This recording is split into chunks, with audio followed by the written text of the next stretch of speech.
Hello everybody, this is Hammer Striker here. Today we've got a really interesting gun on the table. It's a Q5 match by Walther. It's a PPQ Q5 match SF, which stands for steel frame. The Q5 match came out quite a while ago, and the significant difference between it and a regular PPQ was the blue trigger. This one is very different. It has a steel frame. It comes in two variants, the one you see here on the table, which is the regular one, and it also comes with a Pro version that has a flared Magwell. Both of them are functionally the same. The big difference between the flared Magwell version is it uses a longer magazine, a 17-round magazine, that will work in this gun, but the flared Magwell prevents the 15-round magazines that this gun comes with, which are these right here, which are the same as any other PPQ M2 magazine. So if you've got a 9mm PPQ, these magazines will work in this version, but they won't work in the Pro. So let's talk about this version, because this one is not the Pro, it's the regular. So we'll go ahead, pop out the other 15-round magazine. It comes with 3 of them, and show that we definitely do have an unloaded PPQ, and you can see that nice shiny polished feed ramp. This is intended to be a competition gun. It's not to say you couldn't carry it, but it is heavy. It is a 41.6 ounce gun, mainly because of the steel frame. So the only polymer you're going to find in this gun is in little side components. Other than that, what you're looking at is a steel gun, similar to a 1911 or a SIG P226 or any of the others. So I'm going to go ahead and set it on the scale here.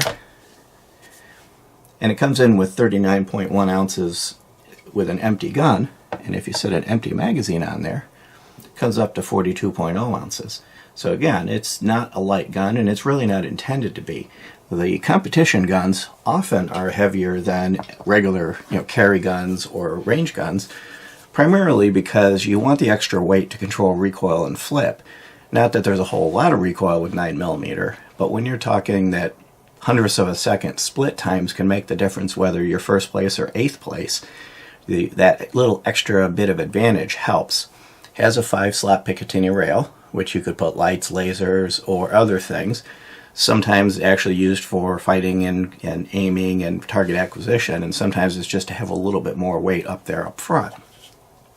You'll see that the slide is ported and relieved and very sculpted. It's a very nice looking sculpted slide. You got a little bit of sculpting here, you've got some slots around the porting, of course you have the Q5 roll mark, you've got front and rear serrations. These little grooves actually act as serrations, as well as these, for doing press checks either from the top or the bottom. It's really easy to get a hold of it. Of course, got a little bit of oil over there. That also kind of lightens the slide up in an attempt to get a little bit higher, faster cycle rates. Now the barrel is not ported, but the way I see this thing all set up with all the ports, especially the 2 at the top, I would not see a problem with, if a ported barrel came out or somebody had their barrel ported, it would work with this and it wouldn't blow the gun up like it would if it had a closed slide. The other thing you're going to probably notice up top here is this odd little plate.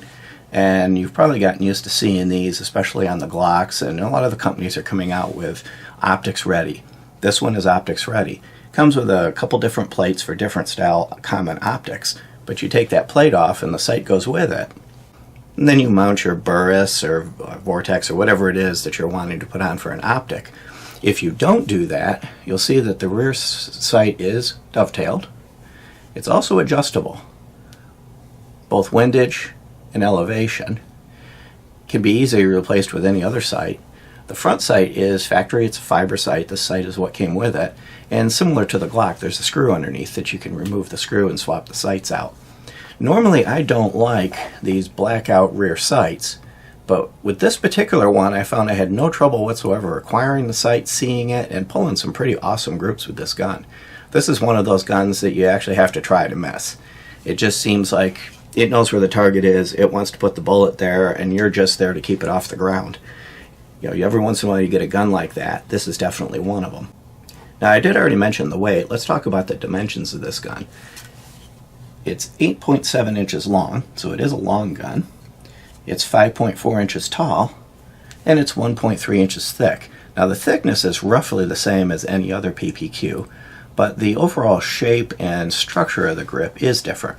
First thing you'll notice, there's no replaceable back strap, but if I turn it, you'll notice some screws. This whole wraparound grip sleeve is replaceable, but it just comes with this one. So this is the one that's in the box. This is what it comes with. And it's 5.75 inches around. If you measure, kind of draw a straight line over where it just starts to break here, it wraps around, which is about the same as a regular PPQ, but there are a few differences. Now when I say that, I will have to mention that it's with the large backstrap, because of course the regular PPQ does have interchangeable backstraps. So you would say that this is, as this comes from the factory, is roughly equivalent to a PPQ with the large backstrap. You can see some little finger groove humps on the sides, but you'll notice it's checkered at the front and there are no finger grooves. It's straight.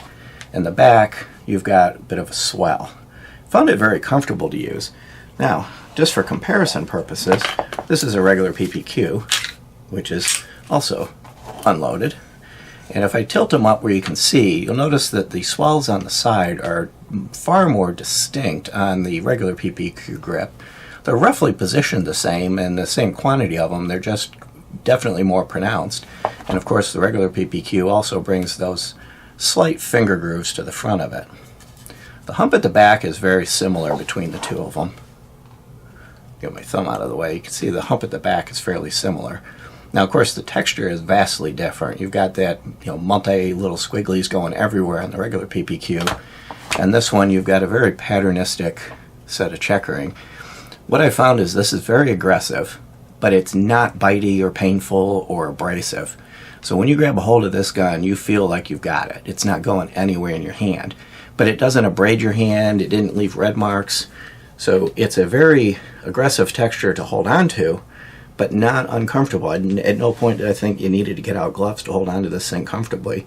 But it doesn't matter how sweaty you got, out there doing competition, you're going to be able to keep this gun where you need to keep it. Muzzle flip on this was very, very comfortable. This really controls recoil quite well and allows you to get back on target very quickly. It has an ambidextrous extended slide stop slide release on both sides. And it has a reversible button style mag release. It can be reversed for the other side. And then of course it has all the standard safeties you've come to be used to on a PPQ or a Glock or many of the other polymer wonders. It has a split trigger to avoid inertial trigger pulls. And internally, you'll see it when we get it apart, it has the same striker block mechanism that you're used to, a little piston style striker block. It does have a beaver tail, a very noticeable beaver tail. Now there's no hammer to bite you. This is a striker gun, so it's not really protecting you against the hammer. But what it does do is allows you to get right up underneath there. There's a pretty good relief cut up under here, and you get right up under there and get a hold of it. So you've got a really good solid grip on this gun. And just to give you some comparison, I'll pick up this regular PPQ. And you can see you still get kind of up there, and you'll notice the curvature is very similar. But that beaver tail just kind of makes it feel like you're up in there a little bit further, and you're definitely protected from slide bite. I kind of don't think, no matter how big your hands are, you're going to be able to get slide bit by this thing, unless you're really trying.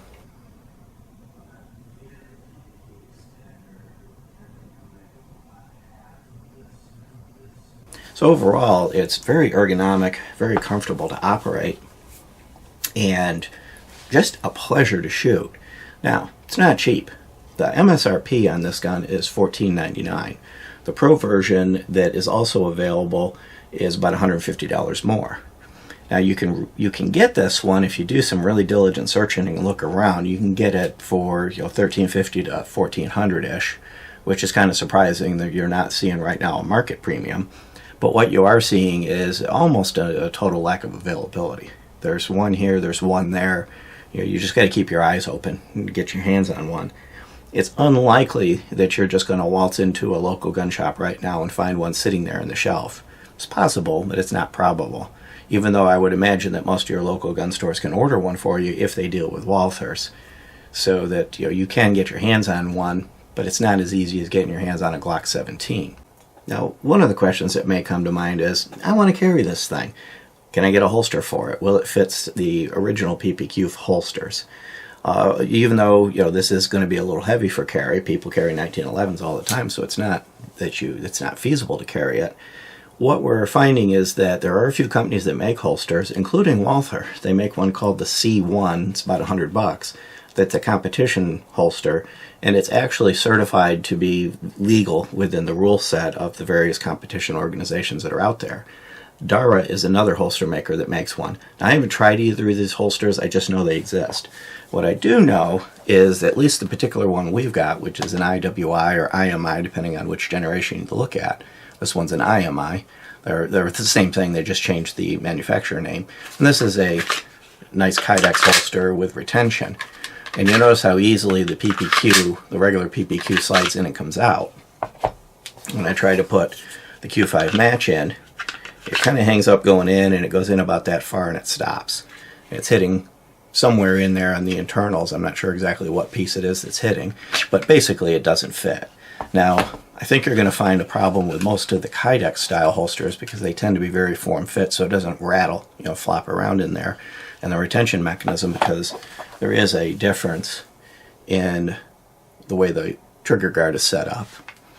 But I think you may be able to find various companies that make holsters for this if this is something you decide you really wanted to carry, or, with most competitions, you actually have to use a holster, and they have certain characteristics they require them to have.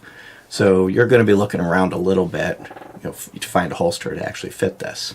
Let's take this thing apart so you can get a look at the internals.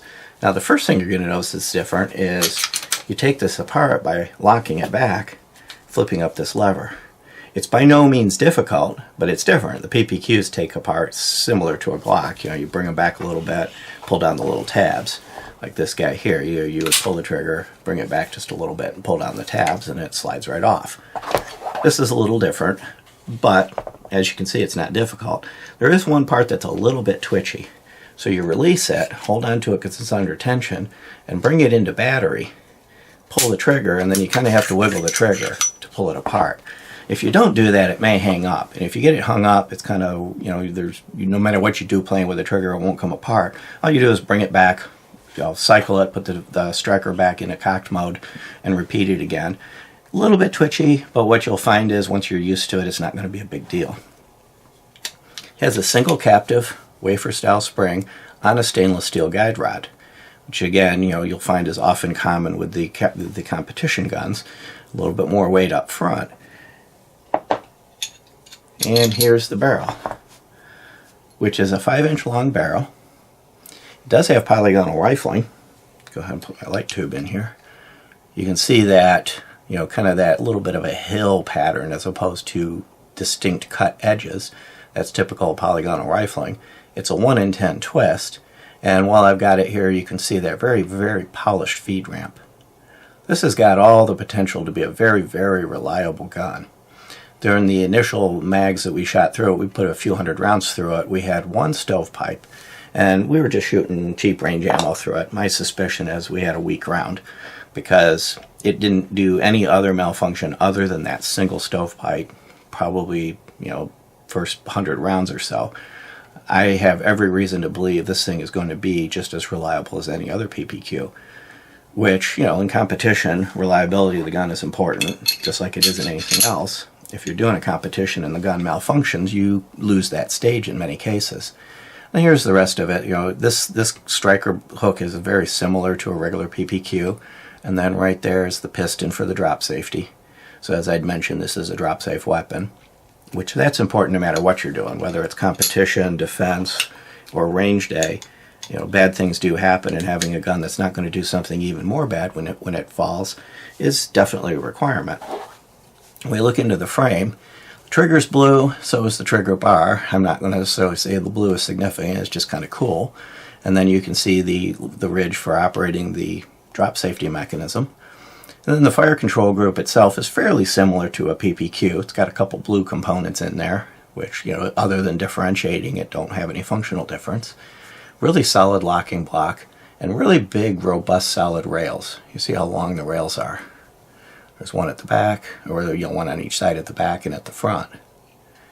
So it's a well-constructed, well-machined, really, really smooth. Everything in here is just really, really smooth. Which I guess if when you're paying certain prices for guns, you're going to have an expectation of very high machining quality. And you do get that with this. Let me go ahead and put the frame on the scale so you can see what the frame by itself weighs.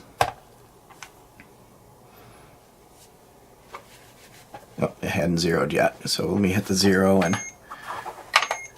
reset this thing. Comes in at 20.3 ounces for just the frame. And if we put the slide with the barrel in it, 19 ounces. So it's almost the same weight for the frame as the slide. And of course, with most of the Polymer Wonders, the slide and the barrel assembly is the heaviest component of it, whereas the frame itself weighs almost nothing. Now, reassembling this thing is just as easy as any other gun.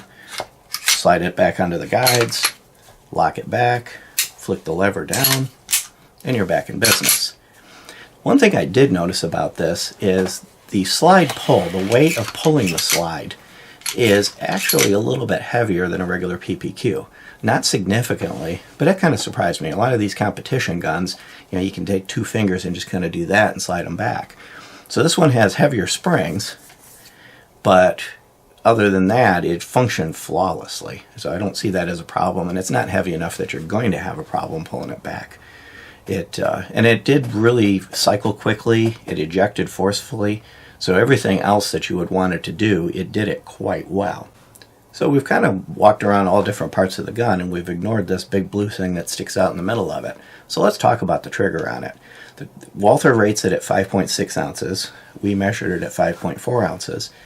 Just, feel, grabbing the gun in my hand and pulling the trigger, it feels lighter than a regular PPQ. But in reality, it's 1/10 of a pound or so heavier than a regular PPQ. So I think that's just perception. The reset on it, which I'll demonstrate in a second, is 0.1 inches, and the trigger travel is 0.4 inches. So when I get from the take-up, get rid of the take-up, it's 0.4 inches to the break, 0.1 inches to the reset. So it has that same awesome break and awesome reset that you're used to on a regular PPQ. You're right on the wall, and then the break again. We found this trigger to be very easy to follow up with. Now, I didn't notice any scratchiness, drag, creep. The take-up is nice and smooth. And if I reset it, take-up again nice and smooth. The break is very crisp. There's just a hair of movement in there. Nice crisp break. So it really does have a nice trigger. And one of the things you're going to find is the competition arena tends to be dominated by hammer guns. And the reason for that is most hammer guns have a very crisp short break and a nice tight reset. That mechanism, the double action, single action mechanism, when it's in single action mode, lends itself to that. A lot of the striker guns can't quite get there. But of course, we all know if you've ever handled a PPQ, Walther has accomplished that, and they've maintained it through into this gun. It wouldn't really surprise me to start seeing these in competitions, and maybe into competition areas where you might have seen the $3,000 plus specialty competition guns. There's a lot of manufacturers that have put out a competition gun. Glock and Springfield have a competition version of their guns, and they're quite nice. But Walther's kind of gone all in with that realm. One thing, I had mentioned the Pro having a flared magwell, and when I refer to that flared magwell, it's actually got an attachment around the base of it that has a noticeable flare. But you will notice this has a slight flare. So built into the frame of the gun is a slight flare. And then if you get the Pro version with the, quote, flared magwell, unquote, you have a bell that goes on the bottom that extends that flare out to make it much easier to insert the magazine. But one thing I did notice with this is, if I zoom back out, dropping the mag was seamless, and putting the mag in when you're paying attention to what you're doing and not doing it on camera was seamless. I did notice that even though I wasn't doing high-speed tactical mag changes in the indoor range, when I picked up a new mag to load it in, it just slid in. It knew where it wanted to go. So if you're looking for a really cool range gun, or you're wanting to get into competition, Walther's got your back now, and you can also have where your carry gun, your nightstand gun, and your competition gun all work fundamentally the same, other than, of course, the competition one's a bit heavier. And one last thing, do you think we should put a red dot on this thing, or should we continue to run it with the factory sights? So if you got an opinion on that, comment on the video. Let us know if you want to see a red dot on this. And beyond that, if you like our videos, please give us a thumbs up, share, subscribe. If you do, click that bell to get notified. Check us out on Facebook and Patreon, and have a great day. Thank you.